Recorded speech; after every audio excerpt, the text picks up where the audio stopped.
Olá, meu nome é Darley Firmino e você está no canal Deus, o Enigma do Paradoxo. E por falar mais uma vez em paradoxo e em contradição, deixe-me levantar uma questão tanto interessante para fazer você refletir. Você já ouviu falar a respeito do poder dos pensamentos positivos? Sim. Segundo esta teoria, os pensamentos possuem o poder de alterar a nossa realidade. Segundo esta teoria, os pensamentos positivos possuem o poder de mudar a sua realidade para melhor. Talvez você já tenha escutado também a respeito do poder do subconsciente. Vários cientistas acerca da ciência da mentalidade humana afirmam que o subconsciente possui um poder capaz de alterar a nossa realidade também. Também você já deve ter ouvido falar a respeito da lei da atração, que tudo que nós pensamos nós atraímos para nós.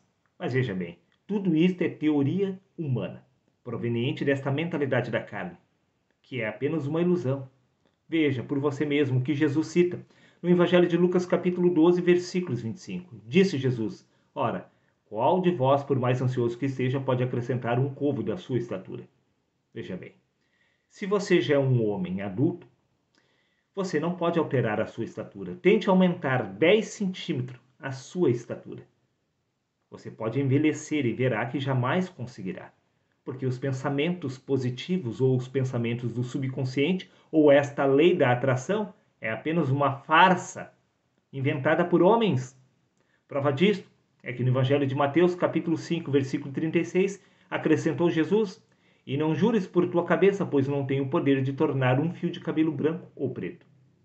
Tente alterar a cor dos seus cabelos através de pensamentos positivos, através do poder do subconsciente ou através da lei da atração, e você verá que isto é impossível, simplesmente porque a mentalidade da carne não possui poder algum, meu querido amigo.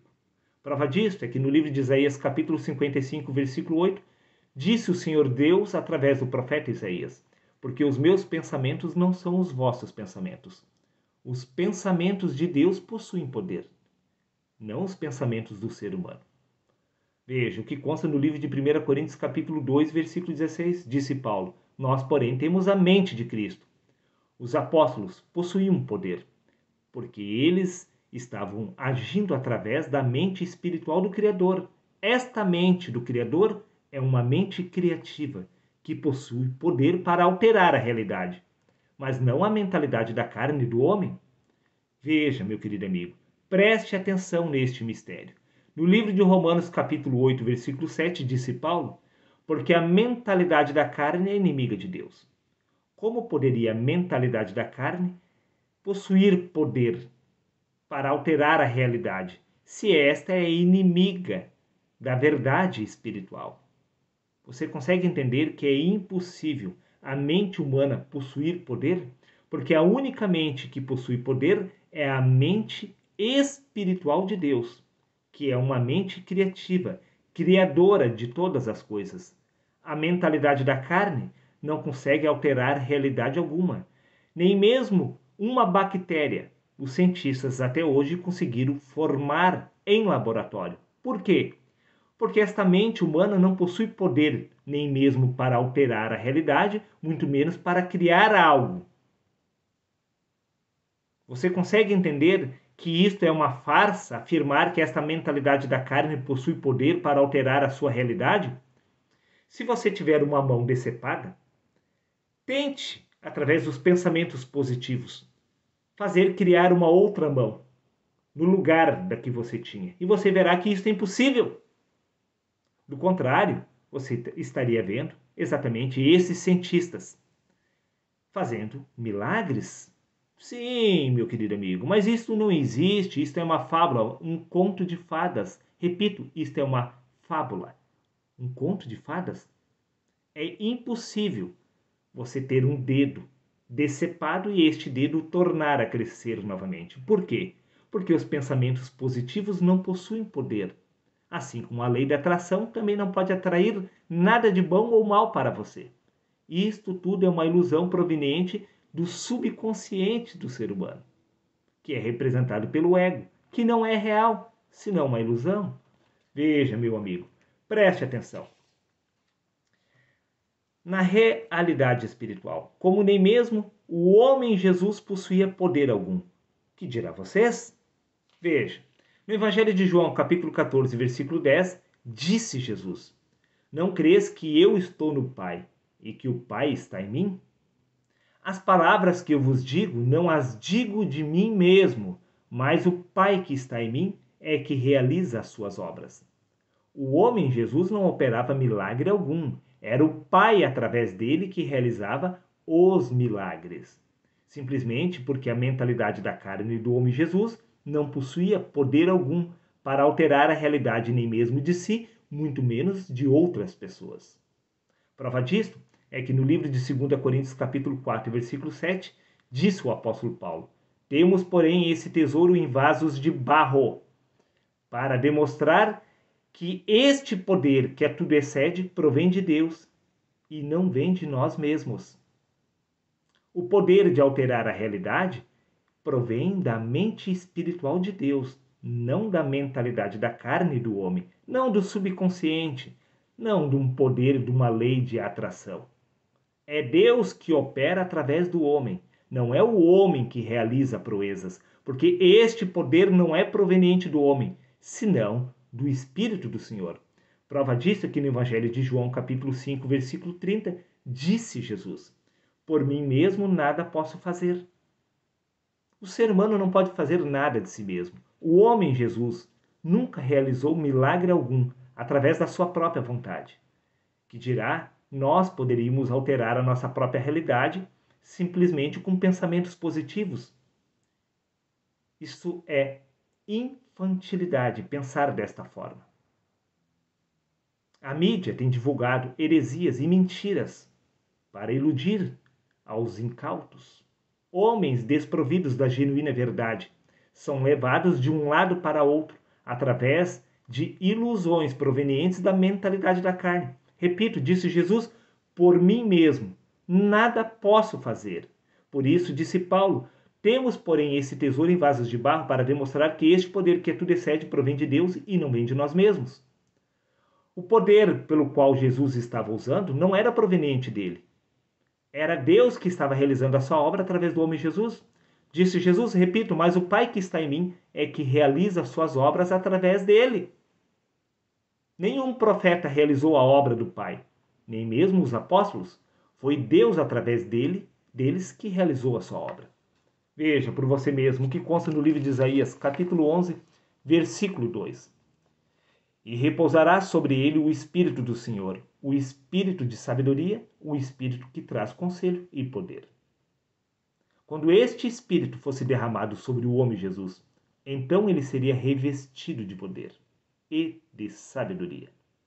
E não estamos falando de sabedoria humana, mas da sabedoria divina. Preste atenção.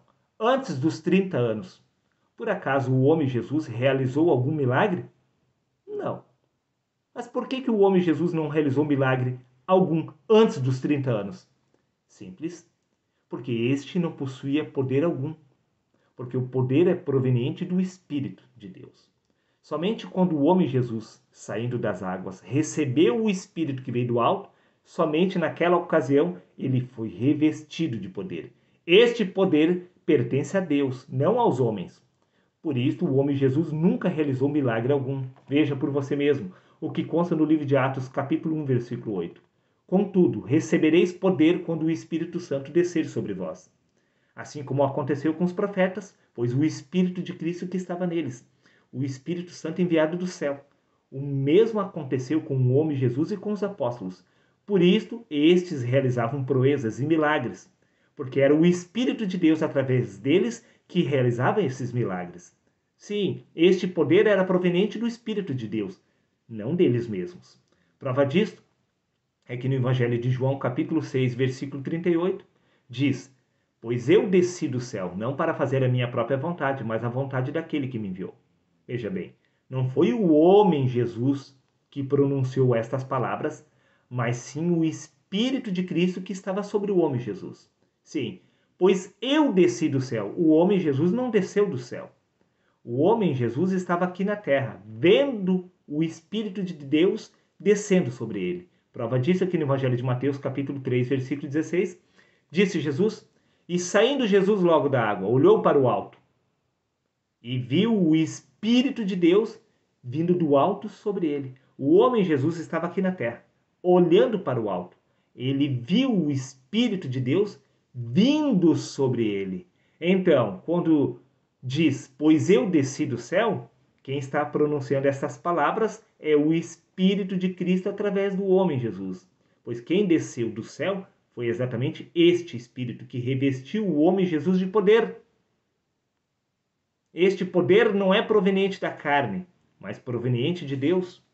Veja, meu querido amigo, para encerrar, no livro de Eclesiastes, capítulo 3, versículo 11, diz, Deus colocou a eternidade dentro do homem, sem que este pode perceber.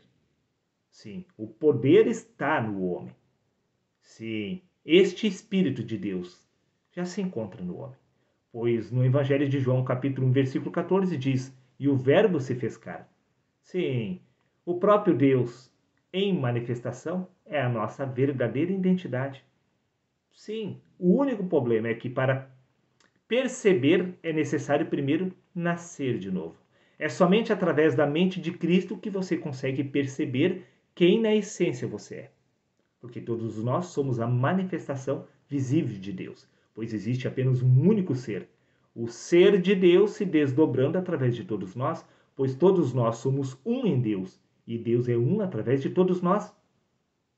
Por isso, repito, Deus colocou a eternidade dentro do homem, sem que este possa perceber. A eternidade é a sua verdadeira identidade. A sua verdadeira identidade é espiritual, que é a vida de Deus. Por isso disse Paulo, quando Cristo quer a nossa vida se manifestar. Então você entenderá que desde o princípio você nunca foi estes pensamentos da carne, reproduzido pelo ego, pela ilusão do eu, mas sim a própria mente criativa de Deus. Prova disto é que no Evangelho de João, capítulo 14, versículo 20, diz, naquele dia, disse Jesus, entendereis que eu estou no Pai, e vós em mim, e eu em vós, porque todos nós somos um só. Você consegue compreender? Você consegue aceitar essa verdade? Que os pensamentos da carne não são poder. É exatamente por isso que você precisa nascer de novo, para esta mentalidade da carne ser removida e ser estabelecida a mente de Cristo, que é a sua verdadeira identidade espiritual. Esta mente espiritual é capaz de discernir que Deus colocou esta eternidade dentro de nós, porque esta eternidade é o próprio Deus, que é a nossa verdadeira identidade. Repito, disse Jesus, naquele dia entendereis que eu estou no Pai, e vós em mim, e eu em vós, porque todos nós somos um só, um único ser, se desdobrando através dos séculos. Está dado o recado, meu querido amigo. Pense e reflita com extrema atenção. Até o próximo vídeo.